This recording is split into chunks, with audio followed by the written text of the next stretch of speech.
নমস্কার বন্ধুরা, process automation চ্যানেলে আপনাদের আরও একবার স্বাগত। পিএলসি নিয়ে আমি আগে অনেকগুলো ভিডিও করেছি এর আগে। আজকে বেসিক কিছু পিএলসির জিনিস বলতে চাইছি। পিএলসির পুরো নাম হলো প্রোগ্রামেবল লজিক কন্ট্রোলার। এটি একটি ইন্ডাস্ট্রিয়াল কম্পিউটার বা ফ্যাক্টরির বিভিন্ন মেশিন এবং প্রসেস কন্ট্রোল করার জন্য ব্যবহার করা হয়। আগে যে রিলে বেসড কন্ট্রোল সিস্টেম ছিল সেটাকে সরিয়ে আমরা পিএলসির ব্যবহার করি। তার কারণ এতে আমাদের ওয়্যারিংয়ের কিছু সুবিধা হয়, এছাড়া ট্রাভেল শুটিং করতে অনেক সহজ হয় এবং প্রোগ্রাম খুব তাড়াতাড়ি একটা প্রোগ্রামকে পরিবর্তন করা যায়। যেমন আমি যে ফিল্ডে আছি, ওয়াটার ট্রিটমেন্ট প্ল্যান্টের কাজ কিংবা power plant, steel plant, cement plant, প্রায় সব ইন্ডাস্ট্রিতেই পিএলসি ব্যবহৃত হয়।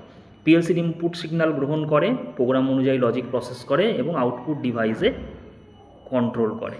পিএলসি সম্পর্কে আরও অনেক ভিডিও পেতে চ্যানেলটিকে সাবস্ক্রাইব করুন।